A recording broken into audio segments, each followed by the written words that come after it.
기도합니다. 아멘.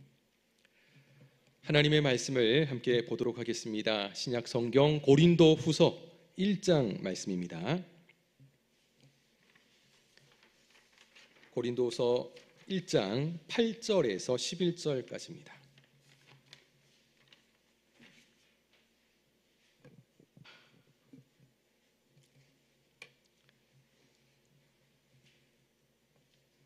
찾으신 줄 알고요. 8절부터 11절까지 우리 한 절씩 교독하도록 하겠습니다.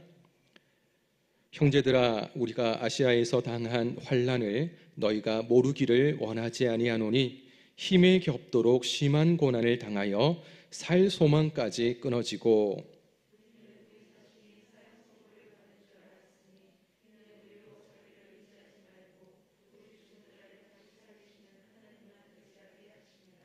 그가 이같이 큰 사망에서 우리를 건지셨고 또 건지실 것이며 이후에도 건지시기를 그에게 바라노라. 너희도 우리를 위하여 간구함으로 도우라. 이는 우리가 많은 사람의 기도로 얻은 은사로 말미암아 많은 사람이 우리를 위하여 감사하게 하려 함이라. 아멘. 우리나라가 지난 7월 6일 날짜로 세계 32번째로 선진국 대열에 올라섰습니다. UN 산하에 있는 국제연합 무역개발협의회가 우리나라에 공식적으로 선진국 지위를 부여한 겁니다.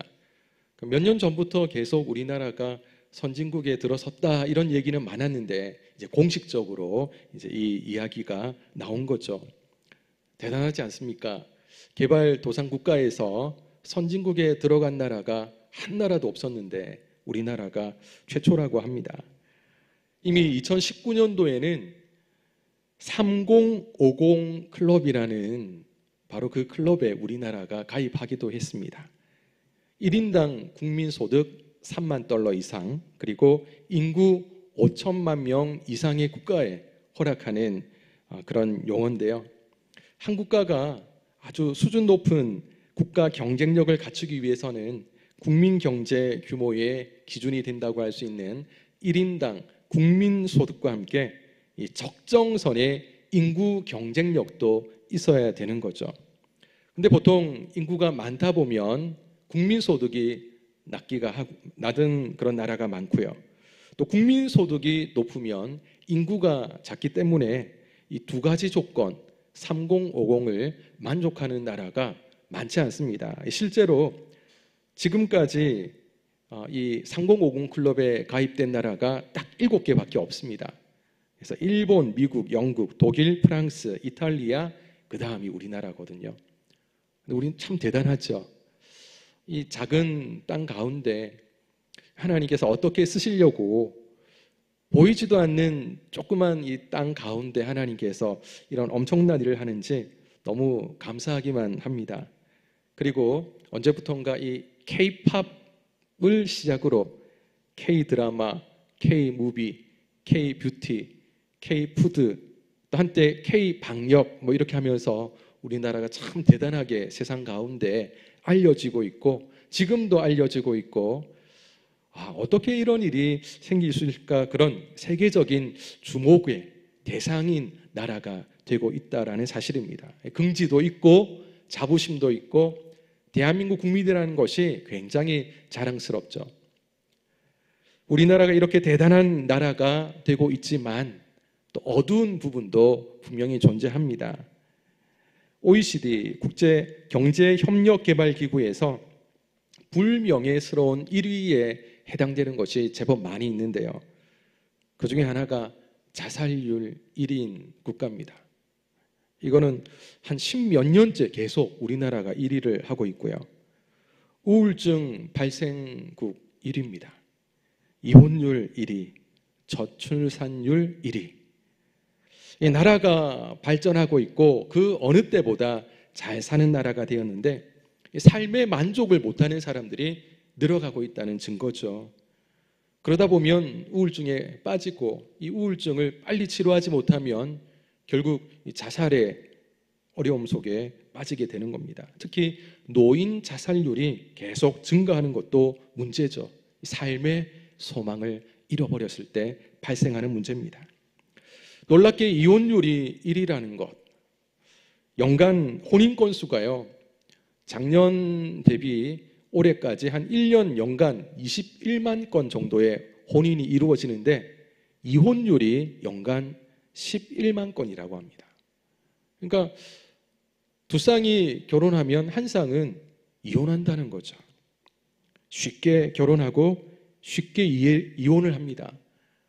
생각이 맞지 않고 마음이 맞지 않고 성격 차이로 이혼을 합니다.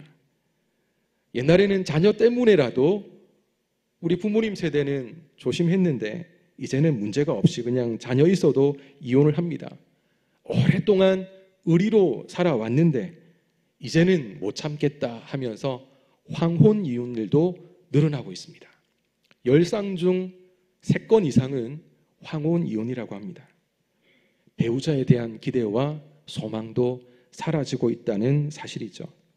그래서인지 결혼을 하지만 아이를 낳지 않는 것도 큰 문제입니다. 저출산율 1위.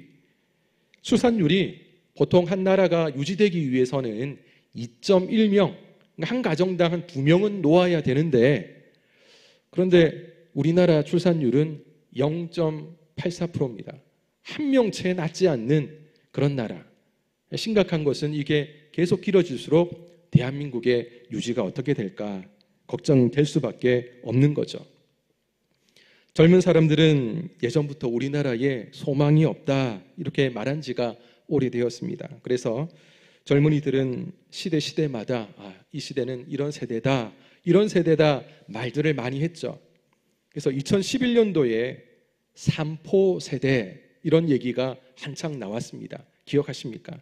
연애를 포기하고 결혼을 포기하고 출산을 포기한 세대. 이미 2011년부터 그런 이야기를 했습니다. 그러다가 한 2015년쯤 되니까 M4 세대, 영어 N자를 붙여서 M4 세대. 그러니까 이거는 숫자가 정해지지 않는 겁니다. 여러 가지를 포기해야 되는 그런 세대다라고 이야기를 합니다. 그러면서 5포 세대가 이야기되기 시작했습니다. 3포 세대에 덧붙여서 내 집 마련을 포기하고 인간관계를 포기하는 세대. 그러다가 7포 세대가 또 나옵니다. 5포 세대의 꿈과 희망도 다 포기하는 겁니다. 2016년도에는 9포 세대가 나와가지고요, 앞서 말씀드린 7포 세대의 건강도 포기하고 외모도 포기하는 세대라는 이야기가 한참 이야기됐습니다. 2020년도가 되면서 살코기 세대, 이런 세대, 이상한 이야기가 나왔습니다. 기름기를 제거한 담백한 살코기처럼 불필요한 인간관계를 정리하고 혼자 보내는 시간을 중요시하는 청년들을 가리킬 때 살코기 세대, 이런 이야기를 했습니다. 청년들이 미래를 생각하니까 암울한 겁니다. 앞에 말씀드린 3포, 5포, 7포, 9포까지 나가다 보니까 더 이상 뭘 포기해야 될까? 심리적으로 불안하고 사람들과 관계 맺는 일도 굉장히 힘들고 불편하고 심지어 거추장스럽다라는 얘기죠. 그러다가 어느 순간부터 혼밥 문화, 술 마시는 세상 사람들은 혼술 문화, 홍코노 이런 말 들어보셨죠? 혼자 코인 노래방 가서 노래한다는 겁니다. 사람들이 이제 점점 이렇게 되고 있습니다. 외국 사람들 중에 어떤 사람이 이런 얘기를 썼더라고요. 우리나라의 지하철이나 이런 대중교통을 이용하면 깜짝 놀란다는 겁니다. 다 뭘 보고 있습니까? 스마트폰 보고 혼자 노는 겁니다. 혼자 시간을 보내는 겁니다. 적어도 자기 나라는 안 그렇다. 그래도 요즘 우리나라는 책도 보고 뭐도 하고 하면서 보내는데 대한민국은 참 희한하다, 이런 얘기를 합니다. 실제로 가정에 가도 어떻습니까? 밥을 먹을 때도 스마트폰 각자 보면서 각자 밥 먹는 그런 가정들이 늘어가고 있는 거죠. 이런 말을 들으면 앞에 굉장히 자랑스러운 대한민국 이야기를 드렸는데 좀 암울한 느낌이 들고요, 또 슬퍼지고 힘도 좀 빠집니다. 더군다나 이 코로나 2년 정도 이 코로나로 인해서 많은 사람들이 지쳐가고 있고요. 실제로 소상공인뿐만 아니라 많은 국민들이 힘들어합니다. 학생들은 학생들대로, 청년들은 청년대로, 성인들은 성인대로 굉장히 힘든 시간들을 보내고 있습니다. 예수 믿는 우리들이 하나님 앞에 이 문제를 붙잡고 빨리 해결해 주시기를 하나님 앞에 기도하고 구하고 있지만, 이 땅을 위해서, 이 나라를 위해서 기도하고 있지만 과연 언제 회복이 될까, 이런 염려가 먼저 앞서기도 합니다.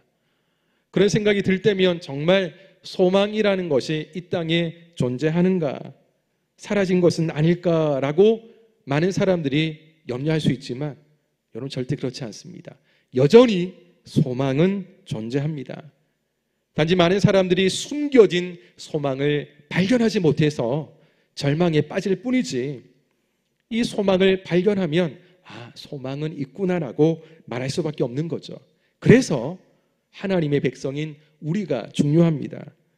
세상 사람들이 다 절망에 빠지고 한숨스런 그런 이 세대를 바라보면서 힘들어할 때, 그래도 소망은 있습니다 라고 이 세상 사람들에게 외칠 하나님의 백성, 우리가 중요하다는 것입니다. 오늘 우리가 특별히 읽어본 이 말씀을 통해서 이것이 왜 중요한지, 왜 소망은 여전히 함께 하는지, 함께 그 이유를 찾아보도록 하겠습니다. 먼저 첫 번째로, 절망을 인정하는 것부터 시작할 때 이게 바로 소망의 시작점이다라고 말씀을 드리길 원합니다. 오늘 본문에 등장하는 사도 바울은요, 하나님께서 이방인의 사도로 바울을 부르셨죠. 엄청난 핍박과 어려움 속에서도 좌절하지 않고 하나님께서 맡기신 일을 충성스럽게 감당했던 인물이 바로 이 바울입니다. 이 대바울이 오늘 본문에 보면 굉장히 약한 말을 쓰고 있죠. 어떤 당한 어려움 때문에 고린도 교회 성도들에게 솔직하게 나 힘들다, 나 정말 절망에 빠졌다, 이런 이야기를 하고 있습니다. 우리 읽었던 본문 8절을 한 번 더 읽도록 하겠습니다. 8절입니다. 시작. 형제들아, 우리가 아시아에서 당한 환난을 너희가 모르기를 원하지 아니하노니 힘에 겹도록 심한 고난을 당하여 살 소망까지 끊어지고. 바울은 지금 아시아에서 어떤 환난을 힘에 겹도록 당했다라고 고백하고 있습니다. 뭔지는 모르겠지만 살 소망까지 끊어졌다, 그야말로 절망에 빠졌다라고 말을 합니다. 얼마나 심했는지 9절 상반절에 보니까 우리는 우리 자신이 사형 선고를 받은 줄 알았으니, 이런 고백까지 합니다. 이제는 끝이다는 겁니다. 이제 죽는 일만 남았구나라는 이런 절망 가운데 빠졌음을 표현하고 있습니다. 왜, 무슨 일이 있었는지 말을 하고 있지 않아서 우리는 사도 바울이 엄청난 많은 어려움을 당했기 때문에 추측도 쉽지가 않습니다. 학자들 중에는 아마도 사도행전 19장에 있었던 한 이야기 때문이 아닐까 추측을 많이 합니다. 에베소에 있는 데메드리오라는 사람이 일으킨 소동을 말하는 거죠. 사도 바울이 이 에베소에서 복음을 열심히 전하는데요, 사람의 손으로 만든 것은 절대 신이 아니다라고 사람들에게 전파하는 겁니다. 그런데 이 데메드리오의 직업이 은장색입니다. 은으로 우상을 만드는 직업입니다. 그게 자기의 생계를 이어가기 때문에 바울이 이런 이야기를 사람들에게 전파하는데 지장이 가는 거죠. 큰 문제가 생기는 겁니다. 그때 이 데메드리오가 사람들을 선동하기 시작합니다. 바울을 고발하면서 에베소 도시 전체에 소란이 일어납니다.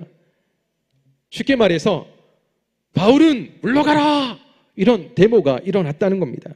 이때 바울과 동료들은 심각한 죽음의 위협을 경험하지 않았을까, 이런 추측을 학자들은 많이 하고 있습니다. 물론 성경에서 이것이다라고 말하지 않기 때문에 추측입니다. 이것일 수도 있고 아닐 수도 있지만 중요한 것은 사도 바울이 심한 고난으로 살 소망이 끊어졌고 사형 선고를 받은 심정으로 정말 절망에 빠진 것을 고백했죠. 어떤 사람은 와, 이 사도 바울도 이렇게 약한 모습이 있구나. 도대체 왜 사도 바울이 바울다운 모습을 보여주지 않는가? 나 실망이야. 이렇게 생각할 분도 있을 겁니다. 근데 사도 바울도 사람이죠. 하나님이 아닙니다. 하나님의 능력을 가지고 엄청난 복음의 역사를 일으킨 장본이기도 하지만 바울도 우리와 똑같은 사람이었습니다. 고난을 당하면 힘들 수밖에 없고요. 누군가에게 욕을 들으면 기분이 나쁩니다. 죽음의 위협에 빠지면 두려움이 생길 수밖에 없는 사람이라는 거죠. 지금 바울은 사람의 힘으로는 어떻게 할 수 없는 인간의 한계 상황에 직면했습니다. 만약 그 순간 바울이 생각할 때 그래도 내가 엄청난 일을 하면서 사람들에게 이 대단한 존재를 보였는데, 내가 바울인데 사람들 앞에 이런 절망스러운 내 상황을 말한다는 것, 좀 이거 내가 그동안 쌓아왔던 것, 이런 것에 수치가 되지 않을까라고 생각했다면 아마 자기의 연약한 모습을 고백하지 않았겠죠. 사람들아, 내가 정말 살 소망이 끊어졌고 내가 정말 죽는 줄 알았다, 이런 얘기는 안 했을 겁니다. 근데 지금 바울은 감추지 않고 있습니다. 솔직하게 드러냅니다. 자기의 연약한 모습을 그대로 표현하고 있습니다. 솔직하게 절망적인 상황을 인정한 거죠.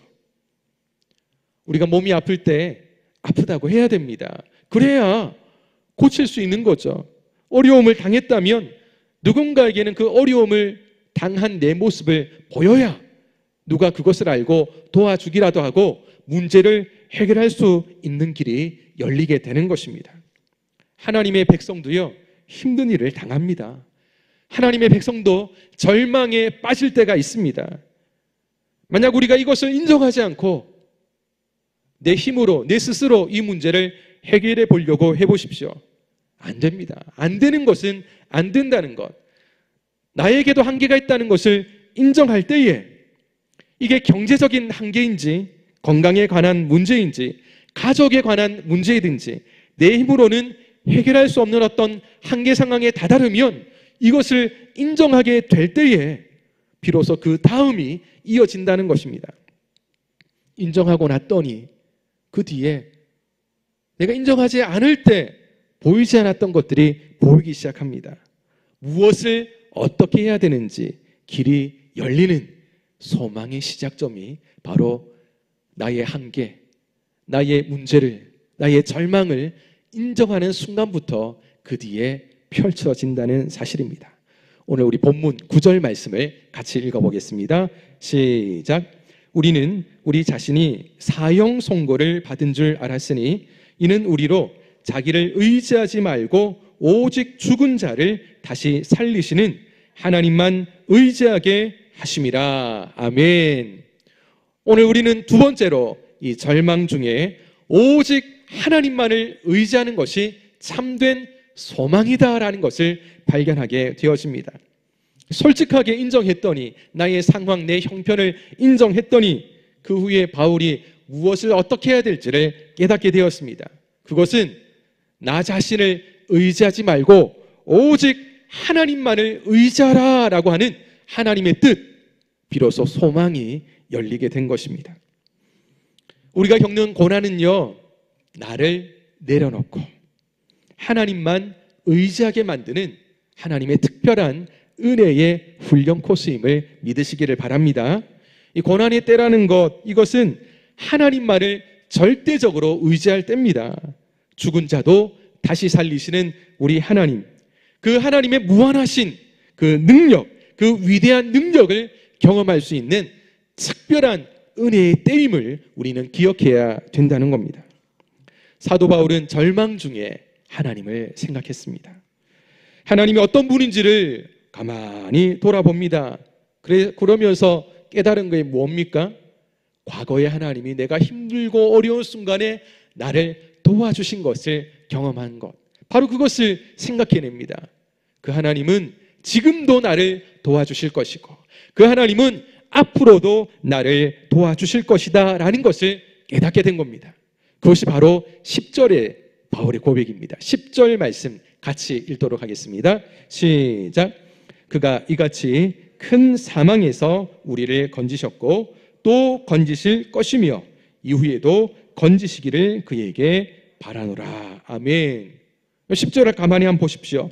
그가 이같이, 하나님이 이같이 큰 사망에서 우리를 건지셨고, 과거에 있었던 일의 고백입니다. 또 건지실 것이며, 지금 현재 하나님이 건지실 것이다 라는 것을 믿고 있습니다. 그리고 이후에도 건지시기를 그에게 바라노라. 미래에도 하나님은 역시 나를 도와주시고 나를 건지실 것을 바라는 믿음, 그 소망을 가지고 있는 바울의 모습을 이 10절을 통해서 발견할 수가 있습니다. 이 10절 말씀을 보니까 조금 전에 힘이 겨운 이 고난으로 말미암아 살 소망이 끊어지고 사형 선고를 받았다라고 말했던 바울의 그 모습이 있습니까? 10절 말씀에는 없습니다. 10절 말씀만 보면 이제는 그가 주님을 붙잡고 소망의 사람으로 바뀌어진 모습을 우리는 볼 수가 있습니다. 맞습니다. 여러분, 사도 바울이요, 죽은 자도 다시 살리시는 그 하나님을 붙잡고 의지했더니 하나님이 그에게 깨닫게 하시는 바, 과거에 그를 건져주셨고 지금도 나를 건져주실 것이고 앞으로도 나를 건져주실 것이라는 그 소망의 고백을 바울은 하고 있습니다. 우리 성도님들은 어떻습니까? 우리 성도님들은 힘들고 어려운 순간 어떻게 하십니까? 걱정, 근심, 두려움 때문에 우리도 절망할 수가 있습니다. 사람이니까 나에게는 이런 일이 없을 거다. 아닙니다. 사람이니까, 하나님의 백성이라 할지라도 사람이니까 나에게도 이런 절망스러운 상황이 열릴 수 있습니다. 그런데 이 절망적인 상황이 펼쳐질 때 낙심하고 넘어지고 쓰러지지 마시고요, 이 상황에서 솔직하게 나의 한계는 이까지입니다. 그리고 어떻게 해야 됩니까? 이제는 하나님이 나에게 하실 일이 시작이 되는 거죠. 하나님을 바라보셔야 됩니다. 하나님만을 의지하고 하나님께 도움을 구하셔야 됩니다. 바로 이때 하나님이 비로소 우리 성도님들의 삶 가운데 개입을 하십니다. 그리고 여러분의 생각과 환경을 친히 다스려 주실 것입니다. 그랬음에도 불구하고 당장 내가 원하는 문제 해결이 되지 않을 수도 있습니다. 그런데 놀랍게도 절망스러운 환경이 더 이상 절망이 아닌 소망으로 바뀌는 믿음의 안목으로 바뀌어져 있는 것을 고백하게 될 것입니다. 이 놀라운 은혜가 어디서 시작이 됩니까? 인정하는 순간부터요.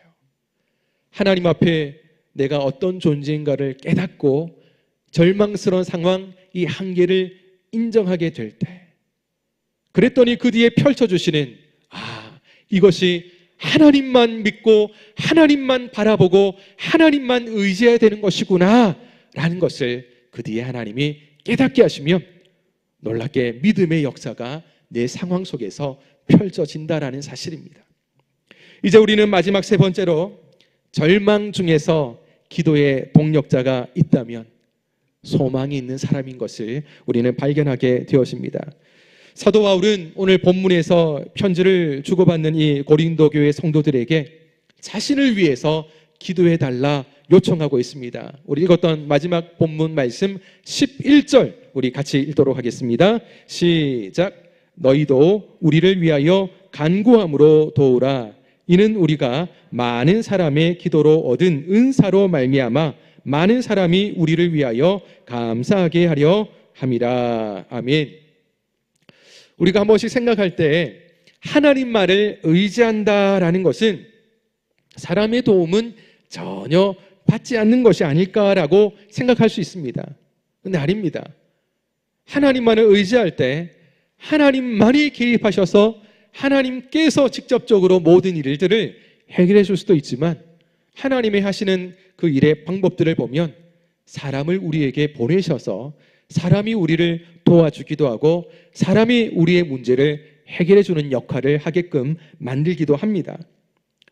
그렇게 볼 때, 그러면 내가 문제가 생겼을 때 사람의 도움을 먼저 구하는 것과 뭐가 다른가라고 생각할 수도 있습니다.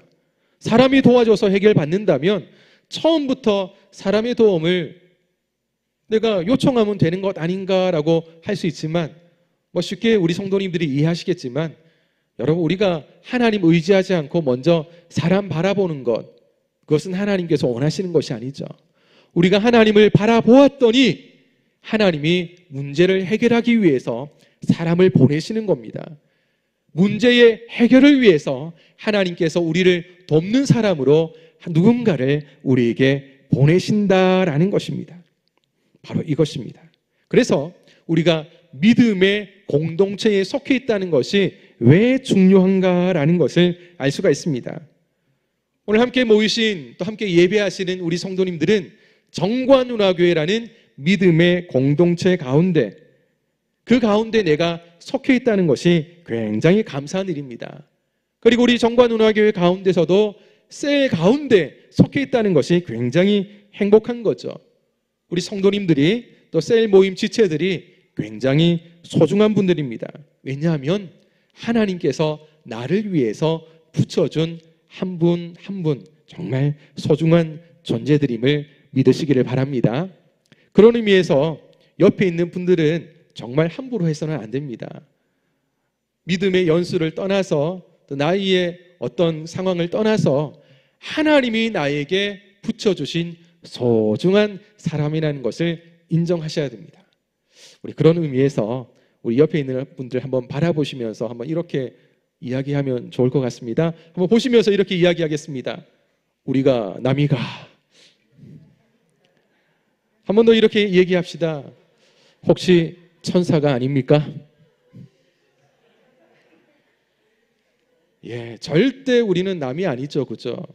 하나님이 결정적인 순간에 하나님이 옆에 있는 성도님들을 나에게 보내셔서, 나에게 붙여주셔서 내가 넘어지지 않도록 일으켜 세우기도 하고, 함께 아파하고 함께 웃어주면서 격려해 줄 수 있는 하나님이 보내는 사람, 정말 천사처럼 나를 도와주고 때로는 나를 섬겨주고 그렇게 해줄 수 있는 분이 옆에 있는 성도님이라는 사실을 꼭 기억하셔야 됩니다. 얼마나 감사합니까? 얼마나 행복합니까? 힘든 일에도 함께 아파해 줄 수 있는 누군가가 있다는 것, 나를 도와줄 수 있는 누군가가 존재한다는 것, 이것은 정말 하나님이 허락해 주신 축복이라는 사실입니다.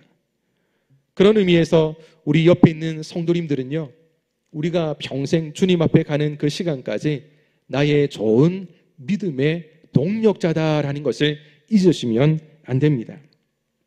코로나 시대에 많은 사람들이 믿음의 공동체에 속한다는 것이 얼마나 중요한가라는 것을 놓치고 있습니다. 그저 편리한 온라인 예배, 그것만 가지고도 괜찮네라고 생각을 합니다. 인터넷으로, TV로 온라인 예배 드리는 것만으로도 충분하다라고, 나는 이것만으로도 만족한다라는 사람들이 점점 늘어갑니다. 근데 과연 혼자만으로 신앙생활이 완벽하게 이루어질 수 있을까? 많은 이유로 그렇지 못하다라는 것을 예를 들 수 있겠지만, 단적으로 오늘 사도 바울처럼 절망스러운, 정말 죽기 일보 직전까지 가는 그 순간에 만약 나를 도와줄 누구 한 사람 없고 나를 위해 기도해 줄 수 있는 한 사람이 없다면 여러분 그 심정이 어떻겠습니까?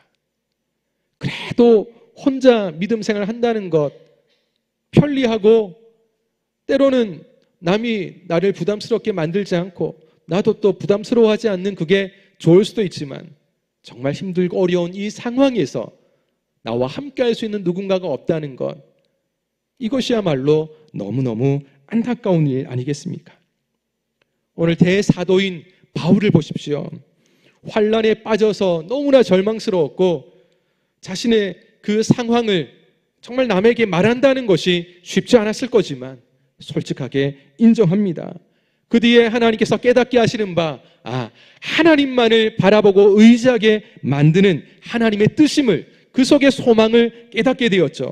그 후에는 하나님이 믿음의 지체로 붙여준 고린도 교회 성도들, 이들이야말로 나를 위해 기도해 줄 수 있는 동력자로 하나님이 붙여주었구나라는 것을 깨닫고, 가장 필요한 이 순간에 나를 위해 기도로 도와라 라고 기도의 요청을 하고 있는 것 보십시오.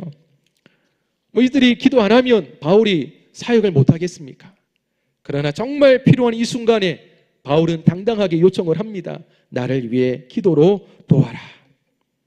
성도님들도 이 땅에 살아가는 가운데 힘들고 어려운 일들을 당할 때가 있죠. 어떤 때는 정말 필요한 순간에 나와 함께할 사람이 없을 수도 있습니다. 그러나 그런 순간에도요, 낙심하면 안 됩니다. 사람이 꼭 옆에 있다고 그게 힘이 다가 아니고요. 이런 순간에 우리가 전화를 통해서 요청할 수도 있고 SNS를 통해서도 요청할 수 있지 않겠습니까? 여러분, 다른 어떤 체면 다 내려놓고 힘들고 어려운 순간에, 정말 필요한 그 순간에 동력자, 우리의 지체들에게 요청을 하십시오. 기도해 달라고요. 힘이 되어 달라고요. 그러면 그 속에서 함께 힘이 되어지리라 생각을 합니다. 그리고 함께 그 속에서 문제 해결의 시작이 일어나게 되리라고 믿습니다. 그리고 우리 성도님들이 평소에 먼저 좋은 기도의 동력자들이 되어주시기를 바랍니다. 누가 꼭 기도해 주세요 하면 그때 기도하는 것이 아니라 평소에 우리가 기도할 때마다 하나님이 생각나게 하는 그 사람을 위해 항상 마음에 품고 있는 누군가를 위해서 기도하신다면 여러분, 그 기도가 누군가에게는 가장 필요한 그 순간에 기도의 능력으로, 그리고 기도의 응답으로 이루어진다는 사실입니다. 그래서 먼저 우리가 기도의 좋은 동력자가 되어지고 한 분 한 분 함께하는 좋은 지체들이 우리의 믿음의 동력자들이 되어지는 바로 그때, 여러분 우린 절대 혼자가 아니고요, 절대 낙심에 빠질 필요도 없고요, 오늘 사도 바울처럼 기도가 필요하면 기도의 동력자들이 내 주변에 얼마나 많습니까? 힘든 그 순간에 힘이 되어줄 동력자들이 우리 주변에 얼마나 많습니까? 이것이야말로 가장 행복한 하나님의 사람이 아닌가라는 생각을 해봅니다. 우리 성도님들이 이름만 들으면 알만한 미국의 빌리 그레함 목사님 잘 아시죠? 세계적인 부흥사입니다. 이분이 살아계실 때 누가 이런 질문을 합니다. 목사님은 어떻게 그 위대한 사역을 감당하십니까? 그 위대한 사역의 비밀은 무엇입니까? 질문을 했더니 목사님이 대답을 합니다. 사실 저는 그런 비밀이 없습니다.